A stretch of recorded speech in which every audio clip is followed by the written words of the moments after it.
Hi there, I'm Ken Lammers. This is Commonplace Catholic. Peace be with all y'all. This week we're going to talk about the men who run the Catholic Church. And with that, let's get to it. Lord Jesus Christ. युगान युग तेरा ही है.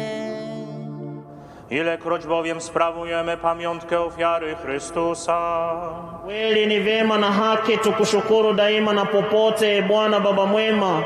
その恩からと恩地になりますように。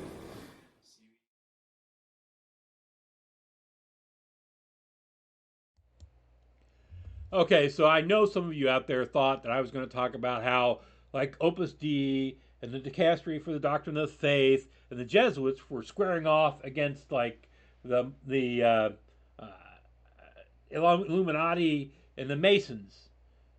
And that may be going on. I don't know. I'm not that deep into it. I don't know. But no, what we're going to talk about today is the people who actually are the males who are at different levels of the hierarchy in the church, right? All the way from a deacon to the pope.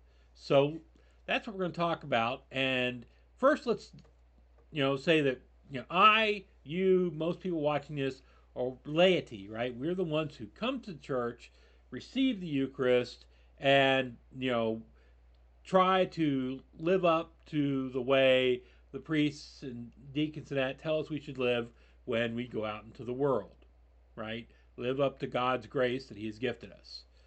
So that's us, the laity.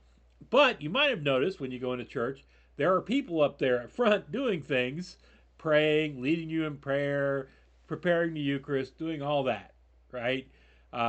And they have bosses, and we're going to talk about all those folks. So let's talk about the lowest level. This would be the deacon. Now, how do you recognize a deacon? The deacon in civilian clothes is just in regular clothes, or at least everyone I've run into is. I did see a picture that claimed people were deacon who were wearing a gray suit with a priest collar, but I've never seen that in reality. And because I've never seen it in reality, it can't be true. But I actually am dubious of that. I've never seen that. I've seen deacons in regular clothes outside of Mass. In Mass, they wear the white robe like the priest does. It's usually, less fancy than the priests. And the sash thing that this gentleman's wearing, I seem to understand is supposed to show that they are a deacon. But I got to say, I haven't seen that everywhere. I don't think the guys at my church who are deacons wear this. That just may be me not paying good enough attention, but I don't think they generally do. So, what do deacons do? How do you become a deacon? First of all, you become a deacon by, you know, at age 25, asking and deciding to become a deacon, or age 35, asking and deciding to become a deacon if you're married with your wife's approval. Wife has to approve it. And so I think the ones at 25 are generally guys who are planning on becoming priests anyway. This is kind of the way deacons were back in the day, at least when I was younger, right? You didn't see deacons all over the place, married deacons and all this sort of thing back in the day, you know. So nowadays, though, you see them in a lot of different churches, and usually there's a married guy who is there helping the church, right? Because the lack of priests is a serious problem. They bring priests to the area I'm in from the Philippines and Africa and etc. Right?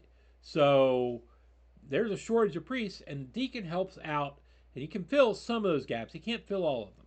The deacon can do most of the things that the priest would do. He can give the homily, right? He can, do weddings, do baptisms, all that sort of stuff. He can do all this stuff. Um, he can read the gospel, which, as anybody knows, Catholic Church, the first two readings are made by a layperson, and then the priest reads the gospel, or the deacon. The deacon can read the reading from the gospel. Uh, so he can do all that. He can't do the Eucharist. He cannot do the Eucharist, bless the bread. I don't think he can do confession either. But that, beyond that, he can do everything else, pretty much that a priest can, except he's a married guy who's local, who's helping out the church, right? Uh, it's a good step. I don't think that really prior to Vatican II that these actually existed, or not, they weren't emphasized, but I think in modern times they are, because they're needed, and it's good to have them helpful. So who's above the deacon? Well, there's these guys. These are priests in their more civilian clothes, right? They, the typical black suit with the white priest collar. We've all seen this before, and so that's what they look like out in the wild. But in mass, you see something more like this, right? They have the white underrobe, and then over top of that, they will wear another one that has symbols and fancy stuff on it, right? That secondary robe over top generally has something to do with what time of year it is, what kind of mass it is, that sort of thing. I'm understanding that can be quite elaborate, but they wear this, and this is what they look like. What's a priest do? Well, that's pretty clear. A priest is the guy who does, usually in church, does all the stuff, the baptisms, the weddings, the burials, confession, and he will do communion, the blessing of the Eucharist. This is my body which will be given up for you. This is my blood. He does all that, right? And the transubstantiation takes place. So it's good to have a priest. On top of all that, he will do all the stuff of running around. There's somebody dying at the hospital. He goes off and blesses them, right? Gives them the anointment. There's he some issue on who's going to use the church hall. Well, the priest gets the final call on that, right? So he's kind of local potentate for his parish. Parish, by the way, for these who are Protestant, is the area that the church covers, right? The area of its jurisdiction, if you would, and so he can be a very, very busy man, and depending on, look, I know that up north, I think you see things where one church has like 3 or 4 priests, and there's another church that's basically sitting empty, except the priests go over there and do mass once a week or twice a week or something like that, right? And down where I'm at in the Appalachian Mountains, over in Virginia, we have priests that run a circuit. For instance, there's a circuit up above, well, not the one I'm in right now, but a circuit above where the priest does mass at 5:30 Saturday night in Clintwood, Virginia. Then he does mass at like 8 a.m. Sunday morning in Jonesville, which is at least an hour drive. Probably, yeah. And then he goes from there at 9:30. He does a mass at Norton, which is 40 minutes back towards the center and in a different county. And then he drives 15 minutes up the road. And at 11:30, he does, Big Stone Gap, Sacred Heart. So this priest from Saturday about 5 until, Sunday 1 p.m. is just running ragged, right? And he's the only priest there. So they can end up having quite a bit of responsibility like that. And, those are your priests, okay? The guys who are out there being the shepherds in the field, the ones who are trying their best to give you the opportunity to come to grace through the church, through God, through Jesus. Now, there's this kind of slight level above priest called an archpriest. And an archpriest is the guy who's running the parish. So if there is a church with 4 priests in it, there'll be an archpriest running it and 3 or 4 auxiliary priests, right? It's really not a big distinction. The Orthodox, I think, put more weight on this, but we do have it in the Catholic Church too. I know this because if you look, you can find it when they talk about, on the internet and that, when they talk about who's the current archpriest of the Basilica of St. Peter, right? So we do have it. It's not as emphasized. And okay, so moving on from there, the next really kind of step, kinda, is a Monsignor.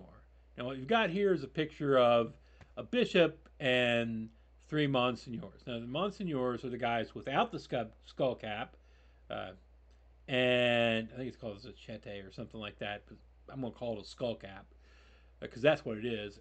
And they have the purple sashes, right? Monsignors are an honorary title. They're still priests. They're not anything higher theoretically in the hierarchy, um, but they were handed. It was handed out by the Pope as an honorary title for priests who have done significant things. It also is something that can be used. A title that can be used when a priest is filling a significant position, right? So you see these. You used to see these a lot talked about, but in the early 2010s, maybe 12, maybe 14, I can't remember the exact date. Uh, Pope Francis decided he was going to cut a lot of these out. Right, he's just going to stop giving out these monsignorships, I guess. It's because it used to be if the bishop said you should become one, the Pope would consider it, and I think more likely than not you'd get it. But in the early, like I said, early 2010s, Pope Francis said, no, this is not really what we need. Um, while he did say, most of the monsignors around Rome who are fulfilling some official position or a monsignor by position, I don't really mess with them a lot. But the monsignors out in the rest of the world, where it was an honorary title, he cut those down quite a bit. I think he limited it to people who were over 65. So, and his reasoning was this: you shouldn't be seeking to become a monsignor because that's careerism. We're not looking for people who are seeking for careerism. We're looking for priests who are going to be pastors, who are going to go out and try to save the people, try to lead the people, right? We don't need people engaging in careerism. And you'd like to think that there weren't a whole lot of priests who were engaging in careerism. But, it probably looked good if you were trying to become a bishop, if you were Monsignor, right? But so he limited it. There's still people who can become monsignors, though. He didn't take it away from all the people out there. He just limited it to like one class, and I'm not sure exactly how that works. But and like I said, I think you have to be over 65 now, which makes it not something that's going to happen for a whole lot of people. So that's a bishop. That's a monsignor. Next step up is a bishop, and these are people who are bishops. These are the inheritors of the positions of the apostles, right? This particular gentleman is a Nigerian bishop, and I used his picture because it was one of the best I could find that didn't have some sort of goofy background on it. They always seem to take a picture of a bishop and then blur out the background, computer fill it with something that shows glowing or clouds or something, and those things. You get the uncanny valley effect. It doesn't look good. This guy, while he looks like they may have ambushed him, hey, come here, let's take a picture of you real quick. Click. He looks a little bit bemused, but he's wearing the raiments. He's wearing the vestments. The skull cap, the sash around his waist are a color of red. That's actually red that tends towards purple. The bishops used to wear green until sometime in the 16th century when they changed to this color because it showed their loyalty to Rome, because it's almost purple. I personally wish they'd go back to green. I think this color looks bad. But, that's a fashion thing more than anything else. And you will see that every bishop has his own coat of arms, and there are tassels around it, and they're always green because he's a bishop. Now, as you can see here, he's also wearing the cross. All bishops wear that cross. and that it's generally about 5 inches long. And you can kind of see the ring he's got. This is the point where they start making all these guys wear all sorts of stuff. You start feeling sorry for them, right? Because it looks like at certain points they're wearing 20 extra pounds of stuff. And here's the example. These are the things that you get, you get to wear when you're a bishop, right? The cross, we've always shown you that, right?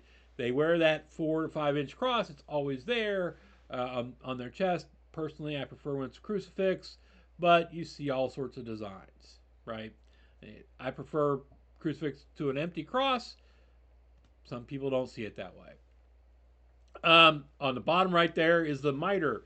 That is the hat that the bishop wears in formal occasions or when he's doing mass or something like that. That's the big pointy hat, right, with 2 different kind of scarves hanging down his back. That's got to be heavy after a while. The walking staff in the middle is called a crozier. I would have said crozier, but apparently I'm wrong on that. And they are always come up and they have the hook on them because they're shepherd's staff, and a shepherd's staff had a hook on it so they could hook, sheep that were out of the way or in bad spots, right? But you see them get fancy. This one's probably the fanciest I've seen.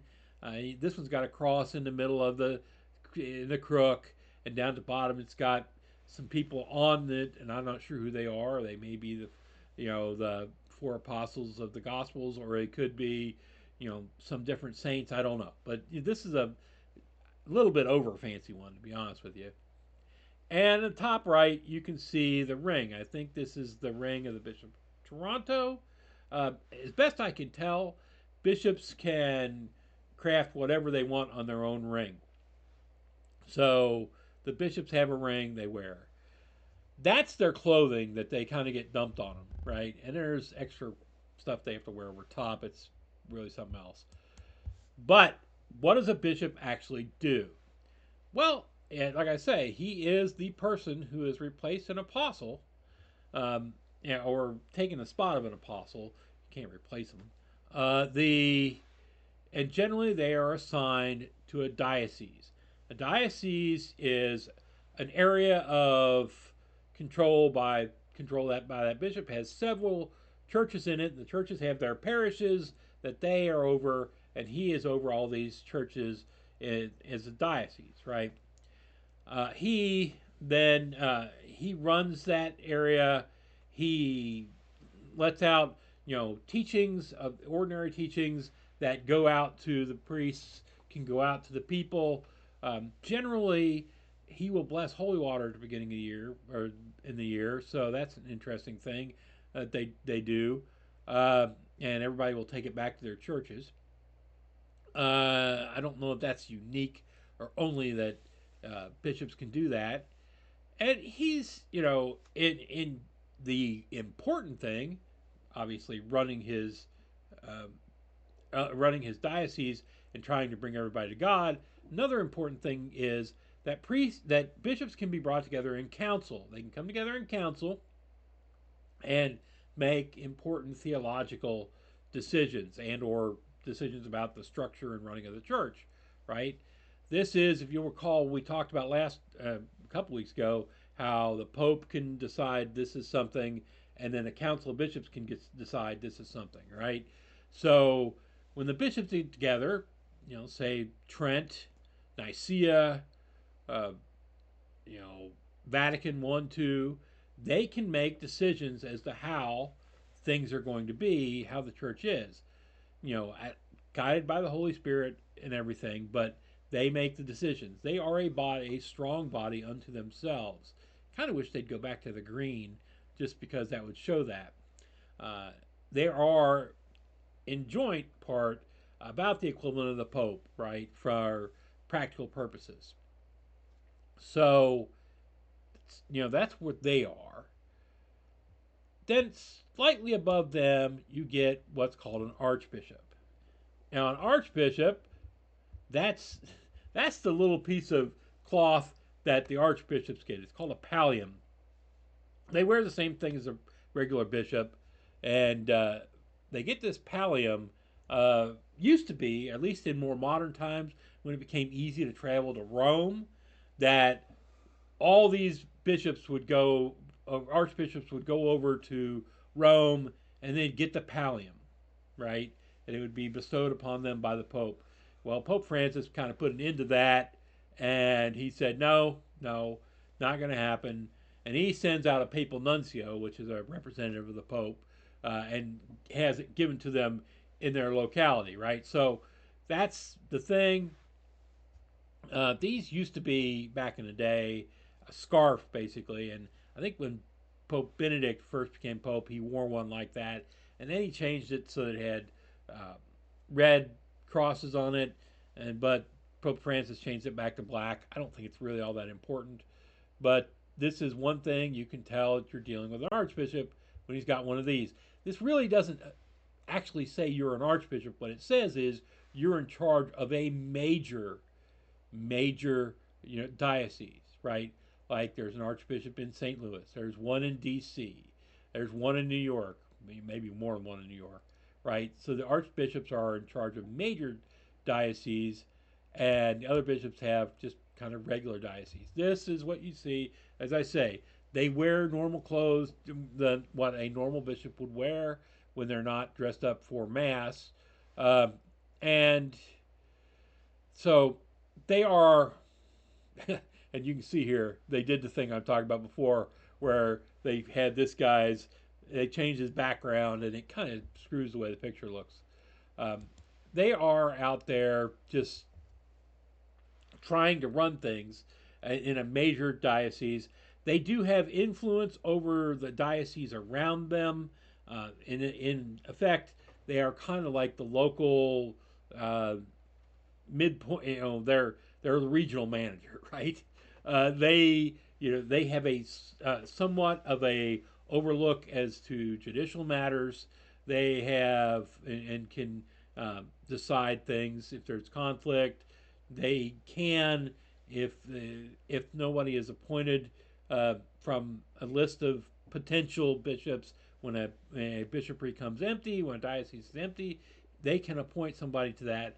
And it's my understanding that generally they're the ones who decide who's going to be on the short list from priest to bishop, right?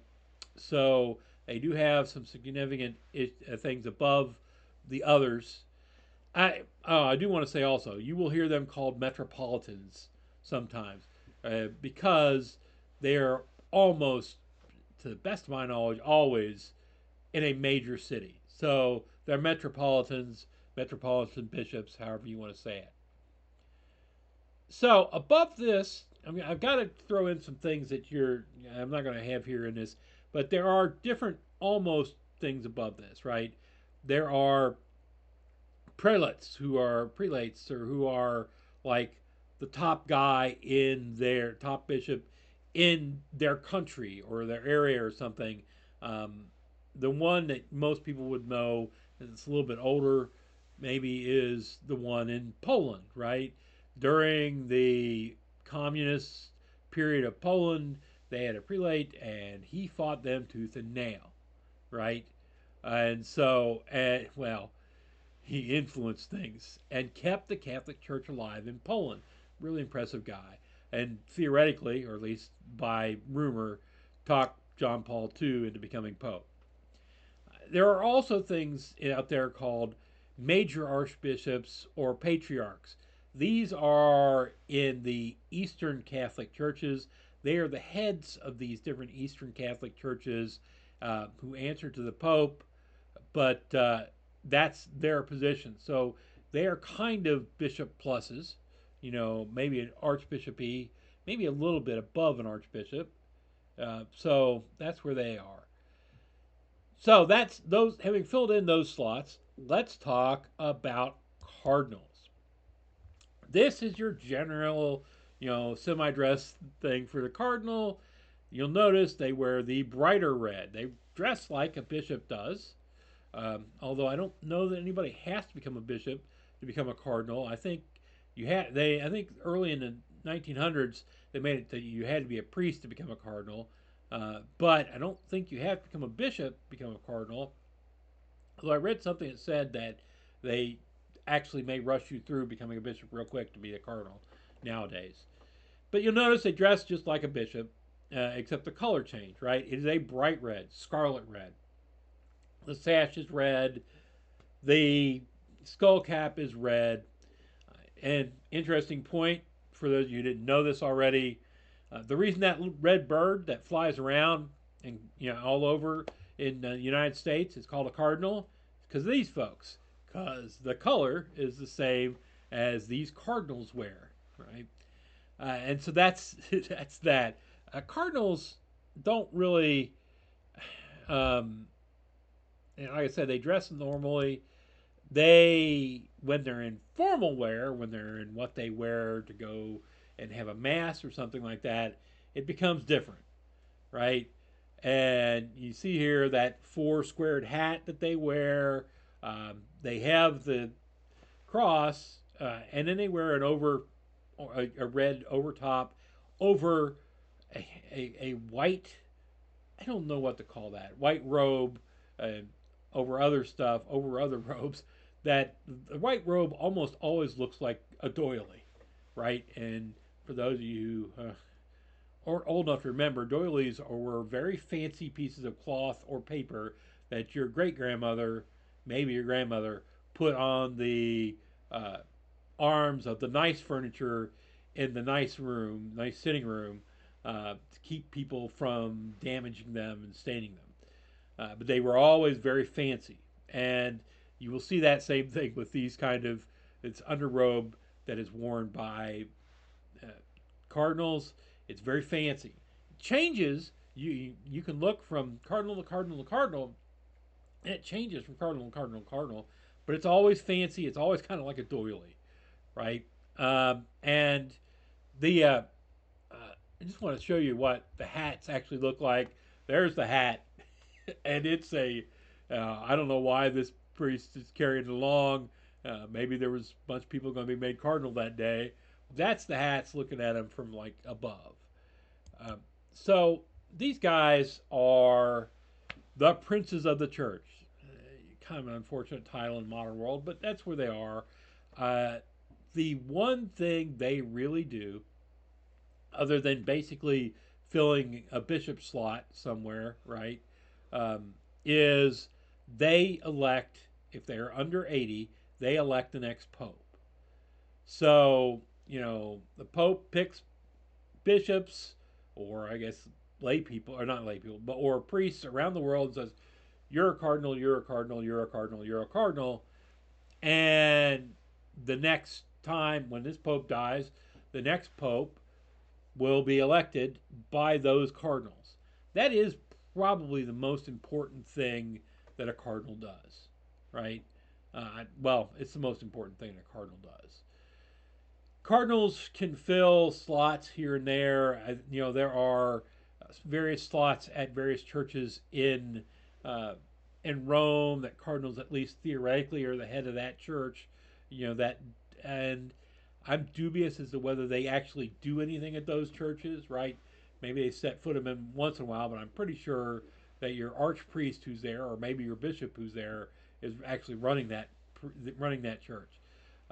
They're out there, but once you're a cardinal, unless you're actually doing duties that a bishop would be doing anyway, you're not really doing much except sitting around waiting for the day that the Pope is no longer with us, and you have to fly to Rome and decide who the next Pope is. And, we may see that in action sometime soon. God willing, no. Everybody pray for Pope Francis. So, and there at the very top, we end up with the Pope. You'll see he's wearing a pallium and all the stuff. He gets weighed down with even more stuff. This was actually Benedict, and you can see that he changed the pallium to the red cross, which people didn't like, and went back to the black cross when Pope Francis took over. Pope Francis has been kind of unique in that he has tried to cut through some of this and get rid of some of you know uh, all this. There was a big like stole that they used to put on popes, and when he got elevated to pope, he refused to wear it. I remember this because there was a big thing. He's not wearing it, right? And there have been, shoes. Traditionally, the Pope wore bright red shoes. I guess so he could click them together and say, "There's no place like home." No, not really. But he traditionally wore red shoes. And Pope Benedict, I think, changed them to black or brown. And I think Pope Francis wears black, right? So the red shoe thing seems to have fallen off. But you can see all of what he's got on it. That's for an older man wearing that extra 20 or 30 pounds of weight. It's probably tough. But okay, so we've seen a pope, and they generally dress in white, maybe gold, but white. And what does the pope do? Well, we all know what a pope does. He is the top of the church. He is the man on earth who is charged with doing his best to bring the church together, to make those in the church operate in a manner that will bring the most people to Christ through the church, and save as many souls as possible. Now, of course, there's, as I've explained to my Protestant friend, there are basically three types of popes, right? Now, I'm not talking conservative, liberal, all that, but there are basically three types of popes. One is a administrative type pope who can really run things well. One is a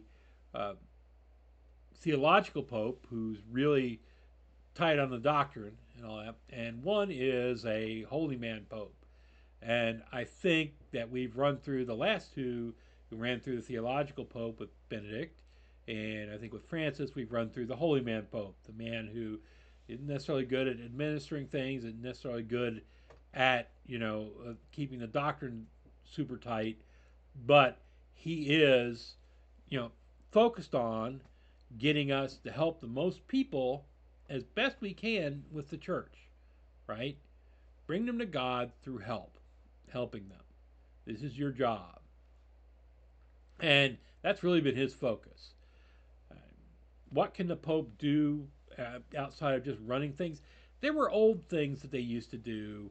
There was they used to take wax and make symbols. I think it was called an Opus Dei, Lamb of God, that would go out. They hand out things like the palliums to whoever's in charge of a city for the church, and do that sort of thing.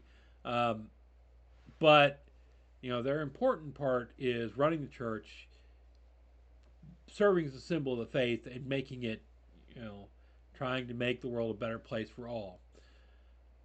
The popes in the past, until John Paul II, had been Italians, right? And you go back to an era where, like, there were some French, or particularly there was an era when there were anti-popes, where the French tried to take the papacy, but generally they were Italian.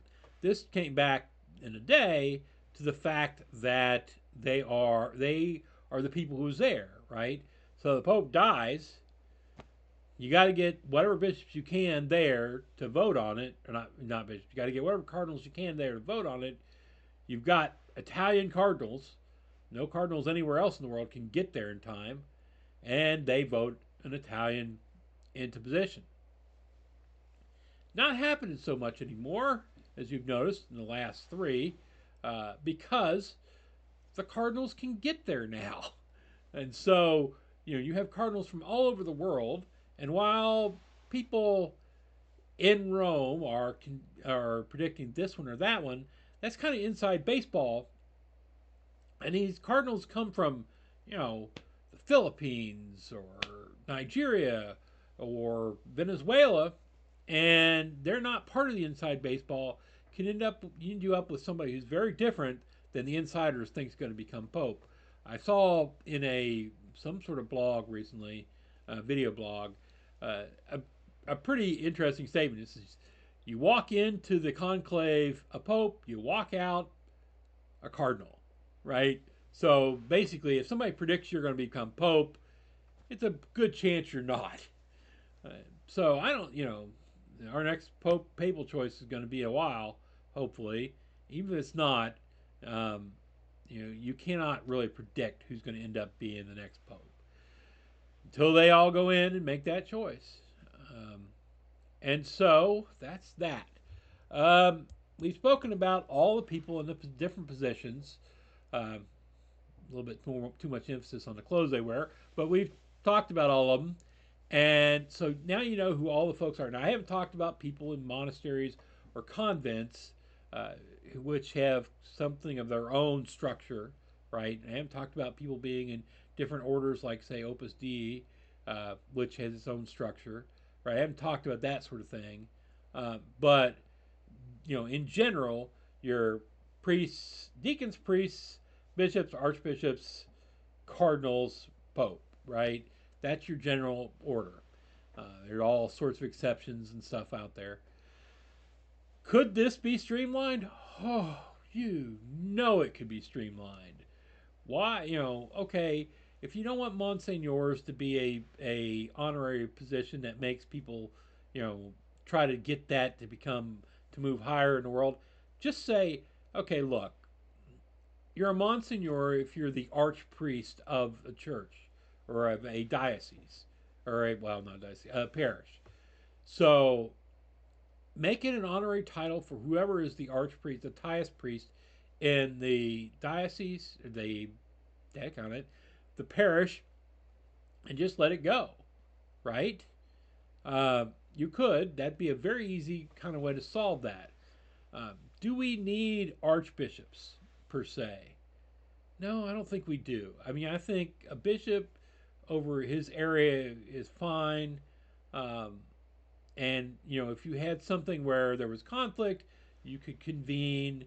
I mean, obviously, the bishops of an area, like the United States, come together, I don't know how often, once a year, we'll say.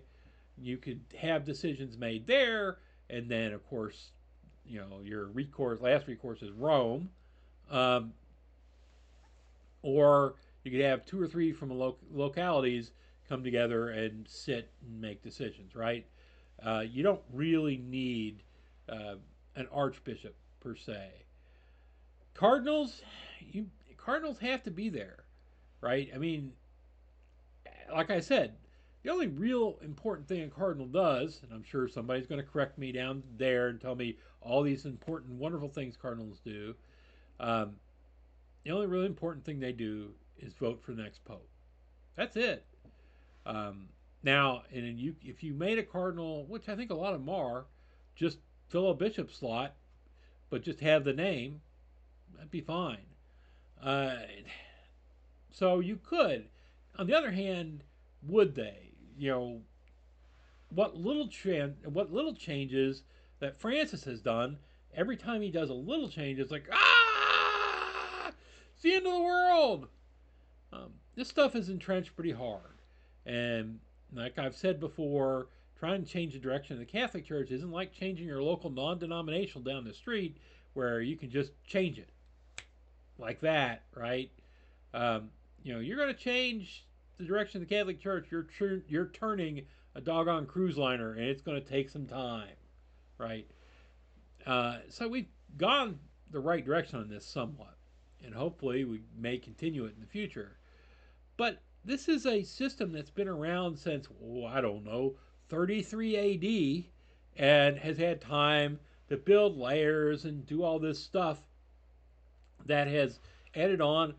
And there's a lot of this is like old Middle Ages stuff, medieval time stuff that's still on, and a lot under the if it ain't broke, don't fix it kind of theory, right? And that might not be 100% wrong. But we know where things are now. If you screw with them, then we may not know where they are next week. And, well, having said that, and giving my little editorial there at the end, as always, go look up yourself. You should do your own research on these things. And I guarantee you there's all sorts of things wrong with what I said today because I tried to keep it simple. Understand that, as I said before, I have no imprimatur here. This is not been approved by the lowliest hermit all the way up to the Pope. Nobody has approved this. Again, as always, I will point out that the Inquisition has not shown up at my door, so they haven't disapproved it either. Maybe someday. We'll see. And, I hope you got something out of it. Until next time, folks, go out there and try to spread the word. And I'll see you then.